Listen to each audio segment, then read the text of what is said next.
Good morning, all my friends. Good morning, Jeff Holland. We are live on the Snowflake YouTube developers channel and on LinkedIn. And we are here with Jeff. And I'm waiting for everyone to start kicking in and saying hi. How are you doing, Jeff? I'm doing awesome. I love to join these LinkedIn Live and YouTube, whatever we call these. I guess they're across multiple ones. But doing awesome. Getting over a little bit of a cold, so hopefully my voice is not too crackly. But yeah, plenty of exciting things happening at Snowflake, and always fun to be able to chat with the community.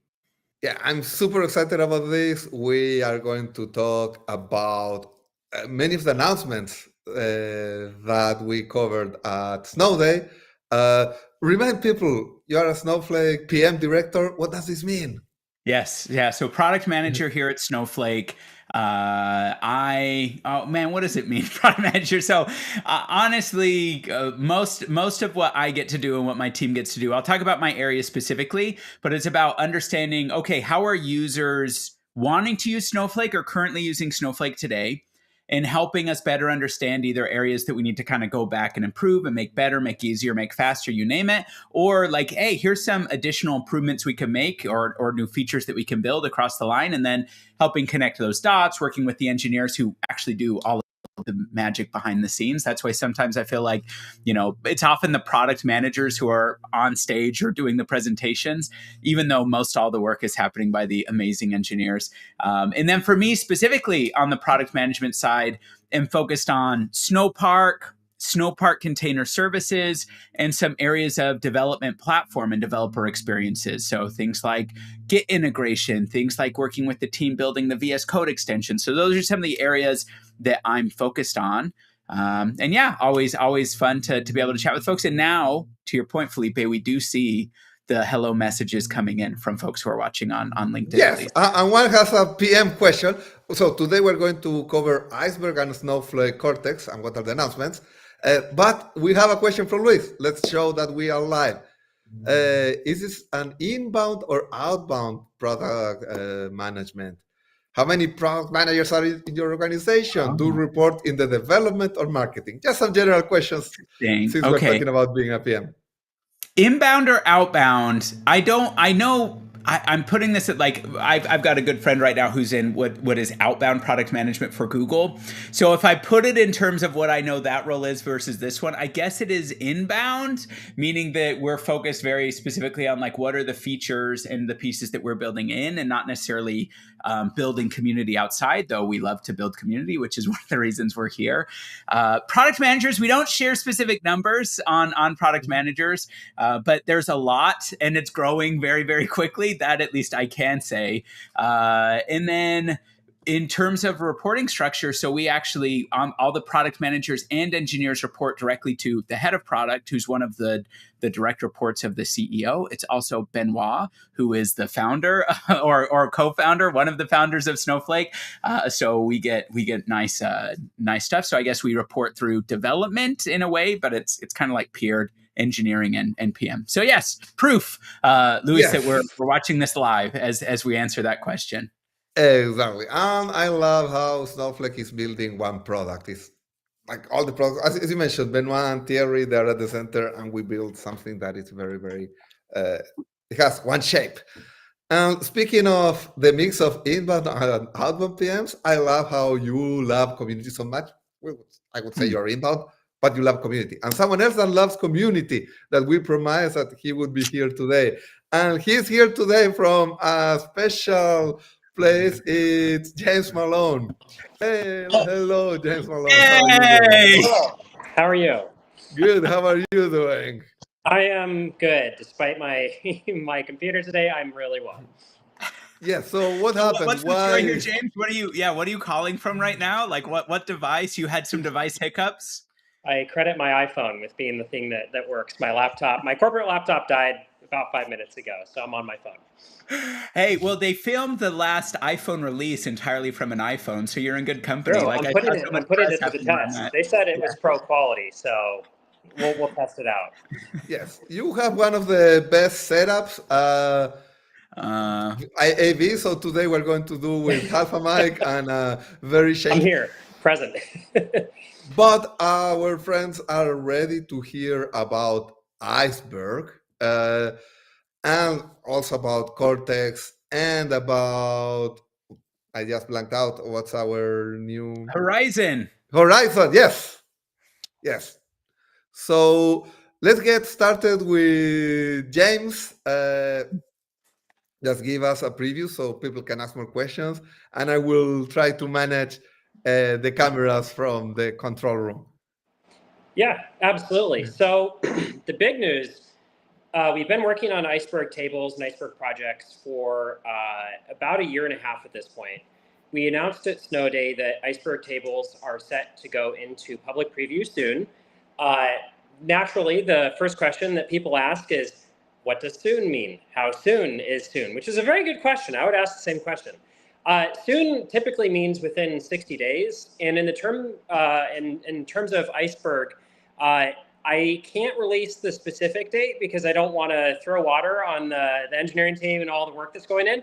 I will say that soon means very soon. You'll be seeing Iceberg tables in public preview before Christmas, definitely well before Christmas. So we're really excited. We've had a number of customers who have been testing Iceberg tables out. We are really excited for every customer to be able to use Iceberg tables. And the neat thing about the public preview is it also comes with a bunch of updates that we've made. So we continue to add features that have been inside of Snowflake for quite a while to Iceberg tables. A good example is clustering. So I'll give you this bit. I'm not going to give the specific date, but I'll talk about, I'll tease one specific feature. Clustering now works on Iceberg tables. So it's an example of between the private preview and the public preview, we've continued to add new functionality. So it's going to be pretty action-packed. I'm pretty excited about it. Oh, that's cool to hear. That's a very ambitious, forward-looking statement. We might have Iceberg public preview before Christmas, and people are so ready to test it. I said well before Christmas, but Well yes, before definitely Christmas. have it before Christmas, yes. There's not much time before Christmas, so well, now this is recorded and shared with everyone. It's still forward-looking statements, as our lawyers remind me to say every time we're talking about the future. And James, maybe one question too. I know a question I get sometimes often is like, hey, obviously we often release features in private preview, then they go to public preview. Like, especially if you think about Iceberg, what are some of the things that are happening between private preview and public preview? You mentioned like the engineering team is working. Like, is it just hardening it? Is it rolling it out? You mentioned some new features. Like, what's the general mix been for? Yeah, that's a really good question. And I'll give you a very PM answer, so I'm sorry. It depends is the most accurate answer. So I'm shooting for accuracy. I'm not trying to be nondescript. Some features between private preview and public preview, it is just hardening. We're just trying to make sure that the feature is within its SLA bound. Iceberg is a totally different animal because we've had to rework some pretty core parts of Snowflake. So we now understand and work with Parquet. We work with a totally secondary set of metadata. We also work with customer supplied storage. So like really big architecture changes. So that has also meant that we've needed to go, Snowflake has like 12 years of features, right? Like, which I think is really easy to overlook because if you're using these features every day, they're just there. But with Iceberg, we have to take the 12 years of features and make them work with this new thing we've developed and make sure they work really well out of the box. So between private and public preview, we've been wiring through a lot of those features to make sure that they work. So it's not only hardening, it's also expanding all of the stuff in Snowflake to work with Iceberg out of the box. And realistically, the neat thing is we've been able to inject Iceberg into new features. So when new stuff starts going GA, we won't have this problem. So new features will start working with Iceberg out of the box. One product. Yes. So we have this post, the PR announcement here. Snowflake advances its trusted data foundation to unite all data and extend its powerful governance capabilities. And this announcement from Snowday mixes both of these stories. Like on one way, we're talking about Iceberg tables, public preview very soon. But also talks about governance and compliance capabilities with new innovations to Snowflake Horizon. What is Snowflake Horizon? I'm happy to tackle this, Jeff. You can also chime in. I think you can get multiple PM viewpoints on this. So Horizon, I think it's best to think of Horizon as kind of two big things rolled into one. So Snowflake has had like, and I'm going to use an overloaded term here and say like governance and catalog, and we can unpack a lot in those two terms. But Snowflake has had a lot of governance and security and catalog capabilities for years and years and years. So things like row and column level security, data masking, even the data marketplace are kind of more catalog-y. Or governance related. Snowflake has a catalog because you can go and see all of your tables and the schemas for those tables. So clearly there's a catalog there. I think what has been a customer ask is, typically we get asked, what features do you have that are governance and catalog features? And we've just listed this long bullet point list of like, here's all of the overwhelming stuff that's in Snowflake. So part of what Horizon is an attempt to bring all of these things together in one umbrella or one brand. So it's easier for people to instantly see, here's what exists in Snowflake, here's how I compare it to other stuff that exists, and to be able to just rationalize about it a bit easier. There's also a bunch of new features we're developing in this area. I think we announced some of them at Snowday that we're also tying into this Horizon umbrella as well. A good example of them, and we talked about this at Snowday, is we're developing, if you want other engines to work with Iceberg tables, which is undoubtedly something that we want. We want Spark or Trino or Flink to be able to not only read, but also update Iceberg tables that are managed by Snowflake. You need some catalog endpoint to make that happen. We're going to expose an Iceberg REST API.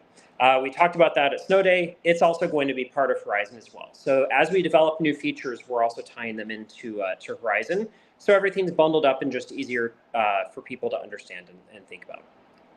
Yeah, that's really cool. By the way, I have another question from Luis, just to understand what we are talking about here. Who is the target persona for this meeting? Who are we doing this for? Developers, existing customers, strategic planning? Everybody. I don't know what you think, Jeff, but yeah. Sure, yeah. This one being the live stream, anyone who wants to tune in. I think specifically for a lot of these community updates, this is a bit more, I don't know, I casual maybe is the right word, maybe it's the wrong word, but it's like a, less buttoned up, more conversational, ability to do live Q&A. And so often the people that we find who get the most excited about that are the builders, the developers themselves, because they're like, hey, yeah, I maybe have a project coming up and we've been thinking about using Iceberg, but we have a few questions that we've been wondering about, will this be supported? What are the timelines? And so this is especially useful for those folks, but really anyone who's just keeping tabs on Snowflake or has any interest on Snowflake, you'll probably take something away. So yeah, thanks everyone for chiming in. And as we go, as you can tell, we've got the live questions. If there's any questions that anyone does have on Iceberg, Horizon, in a second, I don't know if my camera lagged for everyone. In a second, we'll talk about Cortex. Feel free to pop them in the chat message and we can answer as we go, or just sit tight and enjoy the show. Yeah, yes. I mean, to build on what Jeff said, this is a good chance to ask us questions live. We're both here. So the goal is that people can ask questions, they can engage, and really share and be just transparent and open with customers, with people that are interested in Snowflake. There's been like PM questions. I'm always happy to entertain those, as I'm sure Jeff probably is. Like, it's an open forum. You can throw whatever you would like at us. Yep, I personally love how much James and Jeff guide the development of Snowflake, how much you understand about Snowflake, about the new features, about Iceberg. So having you here, it's phenomenal for anyone that shows up. We might be getting a low number of questions, I'm being told by our producers, because LinkedIn is, again, having issues, but you can always send questions through YouTube. Go to the developer channel. And Praveen has an important question, which is, so what are Iceberg tables? Yeah, 30,000 feet. I always love these questions that pick an arbitrary point off the Earth. You get like orbital, you get 50,000 feet, 30,000 feet. So 30,000 feet, what are Iceberg tables? Snowflake has had a table since its inception. With Iceberg tables, we've wanted to do a few things. One, we want a table that instead of using Snowflake file format and metadata format, uses Parquet and Iceberg. The second big change is instead of using the Snowflake storage product, customers bring your own storage. The third thing that we've tried to do with Iceberg is make it look, feel, and act exactly like a regular Snowflake table. So the goal here is you will have a choice. You could choose Snowflake format table and Snowflake storage, which a lot of customers do. They don't want to think about managing storage. They don't want to think about, want to think about or care about file formats or table formats. We also have customers who are deep in the open source ecosystem or want Parquet or want to bring their own storage. And the goal here is that you have two options with the same outcome, which is great performance, a single platform, a consistent set of features, and you can choose which one works on a use case by use case basis. Yeah. Freedom of storage. You can either let Snowflake handle everything or you can handle your own storage and have Snowflake do the rest. Yep. That's awesome. And last question about Iceberg before we go to Cortex from Luis. Thoughts on the Iceberg Catalog API? Yes, the Iceberg Catalog API will come after we have the public preview of Iceberg tables, but it will be before the GA of Iceberg next year. I don't have a specific time with the, it's not coming soon, but we are working on it, and the goal is to have the first release of the Catalog API next year. Cool. By the way, I'm being told that the live stream is working way better on the Snowflake developers YouTube channel, so people can find us there. If you can, maybe our control room can share the URL on the LinkedIn comments, so people can jump there if they want to ask questions.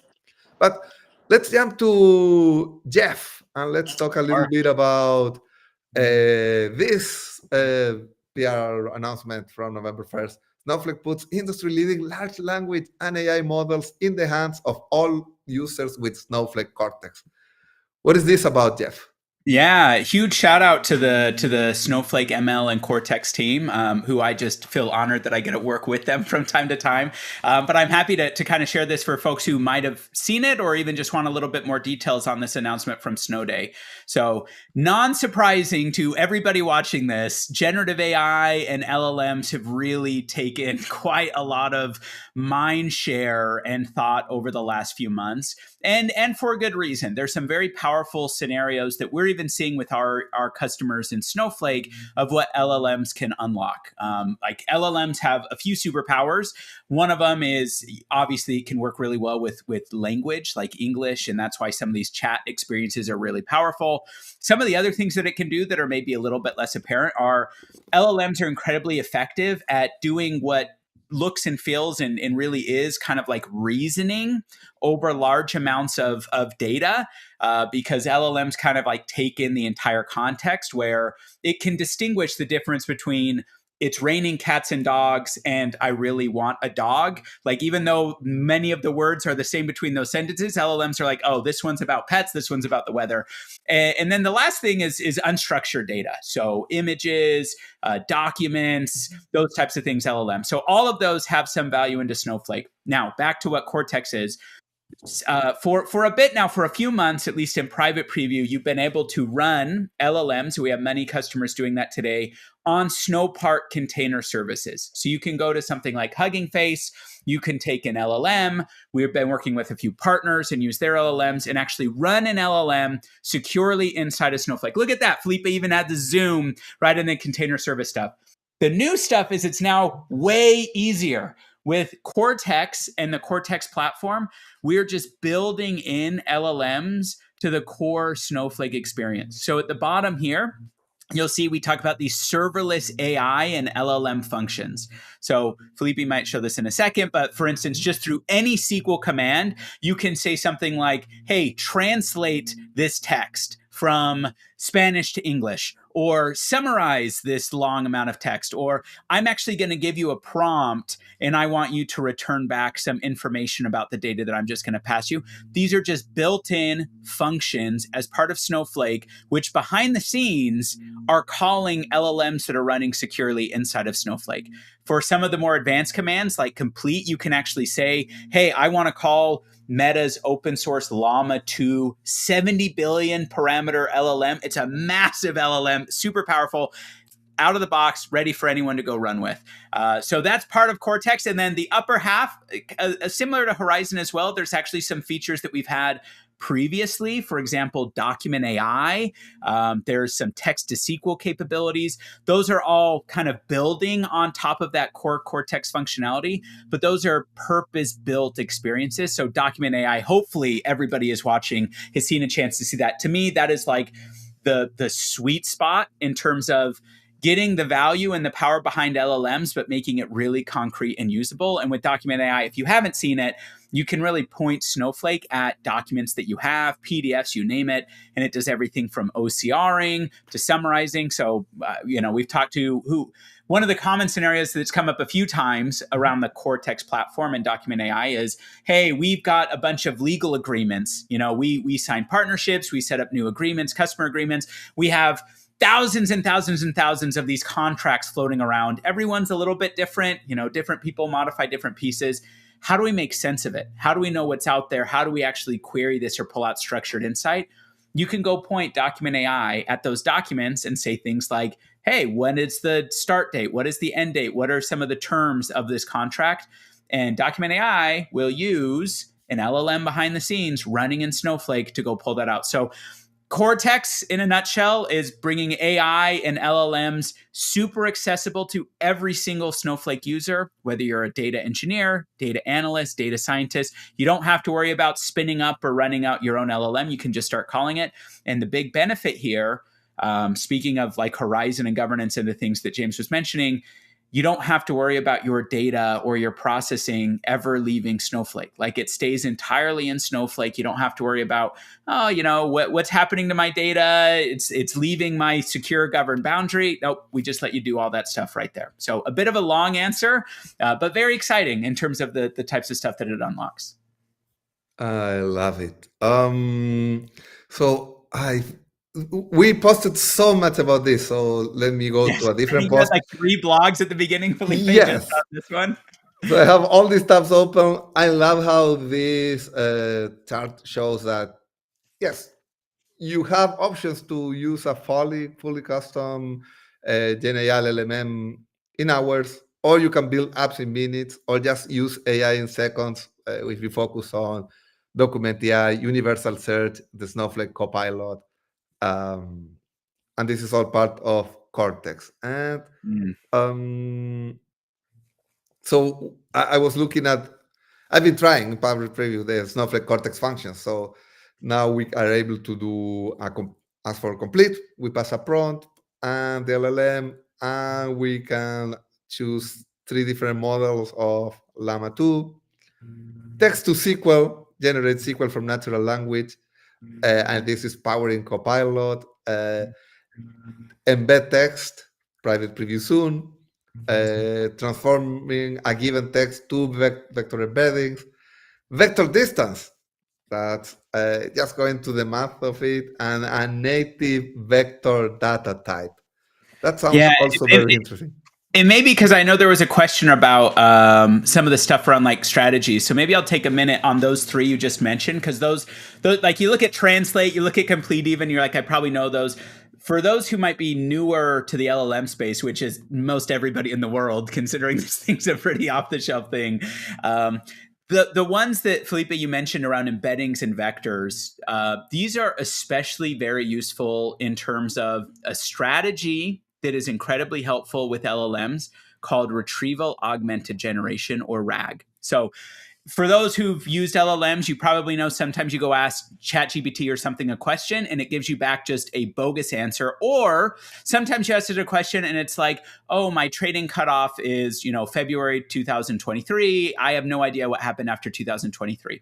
So there's a few strategies to help both ensure the quality of the answers that you're getting, but also provide more relevant content and even up to the second content in terms of additional answers that an LLM can provide. Now, one of the most popular ones, and we see this for right now, I would say the majority, 70% of the people are using this retrieval augmented generation strategy. Now, I'll explain the strategy and then we'll get to these functions. The way I like to think about this is instead of just asking your LLM, like Llama 2, hey, who won the Golden State Warrior basketball game on Saturday night and then hoping it has the answer and then it probably doesn't. It's a bit like, you know, when you went to like university, for those who did, and you had like a really cool professor and they're like, hey, when you take the final exam, you can bring in 1 page of notes, of any notes that you want. And you can use those notes on the final exam. And it was up to you to figure out like what's the most, and you know, people would write really small, they do all this other stuff. Retrieval augmented generation is like giving your LLM 1 page of notes to help it have more content so that it can actually answer the question better. So the challenge for you as the user is, how do you generate the best page of notes to give to the LLM in the shortest amount of time possible? So this is where these functions come in. So embed text is an out-of-the-box function that you'll see is in private preview soon that will go look at any data. You could go point this at like an entire table in Snowflake and go and generate what are called embeddings. And embeddings is a fancy way in LLM land of saying like, give me the meaning of this data. And it actually generates like a vector. Like it generates a really long coordinate. I think of it visually in like 2 dimensions. You can almost think like every sentence in the world falls into some category. I mentioned before, there's like pets and weather. And all sentences about pets are kind of in this area, and all sentences about weather are here. When you generate embeddings, it will actually like give you the coordinates for like, these are the pet-like things, there's a weather-like thing. So that's step 1. Now step 2, so now you have all your data and you've generated all the meaning from those data. Now step 2 is when I ask a question, how do I pull the most meaningful 1 page of notes on all those embeddings? And that's where you do vector distance. So you say like, James is asking this question, give me all of the data that is in the proximity of the question that he's asking. And that's where you calculate vector distance. And you want to do it really, really quickly because you want to generate that 1 page of notes in truthfully less than a second. So long way of saying what these out-of-the-box functions are going to make super, super easy for you is you go point your data at Snowflake, you generate embeddings, you can put them in a native vector data type. And then anytime you're interacting with an LLM in Snowflake, you can do like these vector distance and vector lookup and vector searching to generate the most relevant 1 page of notes that you send to the LLM. So you could ask it a question like, you know, hey, I don't know, what would be some data I have in Snowflake? What is the start date for the contract we signed with Acme Corporation? And doing these functions together, it would stick that data in, hand it to the LLM, and the LLM would be like, oh, the start date was January of 2023 because Jeff just handed me the answers along with the question. So hopefully that makes sense. But another reason why Cortex is awesome, because that's very complex, but we make it 3 simple functions that you can call from anywhere in Snowflake to do. Cool. Yeah, for me, it's super exciting to know that vector is going to be a native type. What are your thoughts about vector databases? How will they relate to? So yeah, another Mm-hmm. super hot topic to the point of LLMs. So you have your vectors, and now you need to do those really fast lookups. And so vector databases have become incredibly popular in the last year because vector databases are optimized for storing vectors and then looking up really quickly. I know there was a question in terms of like, do we have a preferred flavor? There's open source flavors. I think Weaviate is a very I might be getting it's Weave something. Pinecone obviously is incredibly popular. We announced at Summit that Pinecone has been partnering with Snowflake with the intent to build a Snowflake native app to actually run Pinecone inside of Snowflake. So they've been awesome. I've been able to meet with them a few times. So don't have a whole lot more to share other than we absolutely have options for you to run vector types inside of Snowflake today. And it's a pattern that we want to continue to make super, super easy so that customers can do those really, really quick lookups to pull in the right context to do retrieval augmented generation. Yeah, so we have Snowflake Container Services, we have managed the native apps, and we also have now vectors inside the Snowflake. So the question is, what would users need? We're on time, but I don't like closing this without last words. I know James had a pretty cool Iceberg demo to show us that his computer died, but how are you doing, James, sir? I am good. There's going to be demos, just as a shout out, there's going to be demos on YouTube. We'll have a lot of content with the impending Public Preview of Iceberg. So if you're curious for content, if you want to see demos, it will be coming. I don't want to annoy the lawyers. It'll be coming very soon. You won't have to wait. You won't have to wait very long. So I'm super glad that you were able to make it here. Any last thoughts you want people to remember about Iceberg and other recent announcements? I would say, for Iceberg, try it out. Let us know what you think. The feedback that we get from customers actively drives the product because it is intended to be an interoperable storage layer, and it is intended to have Snowflake mesh very well with the rest of your data architecture. So please do try it out. Please do send us feedback, good, bad, in between. It absolutely is driving the direction that we're taking. And since it's a product that's founded on interoperability, we want people to test it out in as many situations as they can because we want it to be highly interoperable. So it's an honest ask. Please, provide us feedback, and we look forward to everything that people are going to. We're really excited with what people are going to do with it. Yeah, I would love for you to be back with the demo, with a public preview, and to get all the deep questions that people are going to have, and hopefully with LinkedIn Live working well, so we can actually get the questions. Sorry everyone for the frustrations. And Jeff, any last thoughts, comments? What do you want people to remember? If folks haven't already seen, coming up here in December, I want to say December 8th, is the build event, the Snowflake build event. That I would highly recommend. The stuff James and I have been talking about today, including, I know I went a bit into the weeds around LLMs and retrieval augmented generation. There's going to be content around all of this stuff. Build is explicitly targeting towards builders and developers, though. So it's very much with an eye towards here's how to use it, here's how to build it. There's some hands-on labs. So if you're interested in going a little bit deeper into any of these things and even getting hands-on, I would mark your calendar, go to snowflake.com and register for that build event that's coming up. Yes, you said it's going to be great. You said December 8th, but 5th I cannot and wait. 6th. Thank you. Let's move it forward. Let's move it to December 5th. I should have said earlier, yes. I am too impatient for these things. But yes, maybe we are. Snowday was November 8th. I don't know. Anyway, December 5th and 6th. Don't show up on the 8th. You'll have missed it. You'll just be watching recordings. Yes. Let me load the Snowflake build page so anyone can go and sign up for it. Build Snowflake. Come on. It should load so people sign up. It's going to be awesome. We're getting a lot of content ready. It's all focused on builders, and we love builders. And with that, follow us on LinkedIn. We used to use Twitter a lot, but what happened to it? I love following Jeff. I love following James. They always have pretty awesome content focused on what people are interested in. Thank you very much. I'm Felipe Hoffa, and it's time for the dancing bird to dance us off. Bye.